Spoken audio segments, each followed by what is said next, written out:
Greetings everyone, welcome to Chess Advance. And this is a game from 1946, and this game was played in USA, and this game was played by Paul Keres. And Paul Keres is with the white pieces, so you know exactly what's going to happen. And with the black pieces, we have Ruben Fine, two of the most elite players of their time. So without further ado, we're going to start with this game. And we have C5, C4, C5 by English opening, and we have Knight to F3, Knight to F6, and Knight to C3. We go into the three knights variation, and we have D5 immediately striking in the center. We have C captures, Knight captures, and just E3, and we have knight captures on c3 just trading early on. B captures, so white is going to have a massive center, so white is definitely going to be the one who's attacking. So we have g6 now, just going for that a central move, but first queen to a4 check, knight to d7, and just bishop to a3. And we have queen to c7, bishop to e2, but just bishop to g7, queen cutting that bishop and going for castling. And we have castles, but just d4, just striking in the center and not trading right away. First a6, going for that b5 push, but definitely, I mean, black is not going to allow it, so we have c4, just not allowing that move. And we have this e5, just striking in the center, challenging the center. And definitely you're going to see how it takes place, and especially you don't want to keep that rook here when especially it's under the shadow of this bishop. So here what's probably going to happen is just moving the rook, and that's exactly what was played. But now we have the trade e captures, but now just playing that b6, just a slow move, nothing here. And we have d5, just paralyzing this bishop. Even if you develop it here, it's not going to be of much use for now. So here, but bishop to b7, because there's no better move. And here just queen back, and now just finally getting the rook nicely aligned with the queen. And we have here bishop back to c1, we have b5, just pushing that pawn. And we have just straight b captures, a captures, c captures, a captures, and now just finally going for this bishop captures. But now bishop to a6, just spinning that bishop, but now just a4, that is the only forced move. And we have bishop captures, a captures, but now just going for that queen to b7, now targeting that pawn. And there is no actual way to defend that pawn. You don't even have to, because you already got a pawn, you can have to give some material back.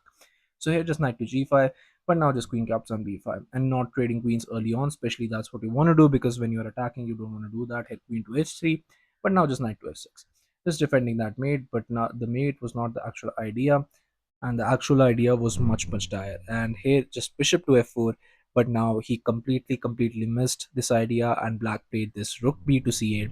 But I'm going to pause the video for you, and so you can try to find out this beautiful idea while I give you a couple of seconds. So congratulations to everyone who's able to find this move, and the move is this beautiful knight captures on f7.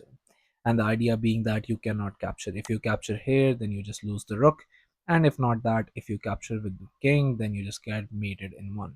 So you cannot do either. So what can you do? The only thing that you can do is get your queen back, which was exactly done. Queen back to d7, asking for a queen trade, and white happily obliges, because now he has a passed d pawn. Queen captures, knight captures, and now just knight going back, attacking the rook. We have this rook back to d file, but now we have this bishop to e3, just attacking that pawn, and there is no way you can defend the pawn. I mean, you can push it, but that way you can just capture it, so there's no point in that either. A knight to b6 was played, but just bishop captures, and now you're threatening to also capture that rook with that too, with some discovery. So here knight back, knight to a4, attacking the bishop, but the bishop moves back. Here rook knight to c3 was played, attacking white's rook, but this just completely blunders the big game, because the knight to b7 was played, knight captures on d1, knight captures on d8.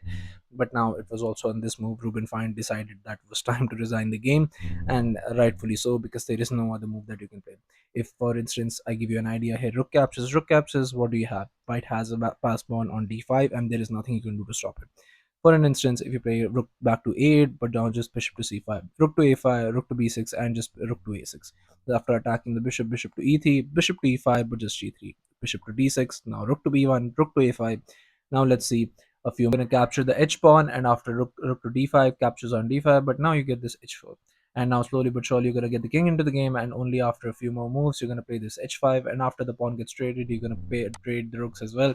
So you get this position where you have two same colored bishops but two extra pawns. I mean, it's just completely winning, and there's no point in playing this, and that's why Ruben Fan resigned the game on move 32. So yeah, Paul Keres got this beautiful victory right after he played this he played this knight captures on f7. I mean, you have to find out such tactics in your games as well, and I mean there is no other way. And you know, that was just beautiful move that he found out, and thought that got him a spectacular victory in just 32 moves. So yeah, thank you all for watching. I'll be coming back with such amazing games from the past, because they teach you so much that newer games can never do. So yeah, thank you all, and I'll see you very soon.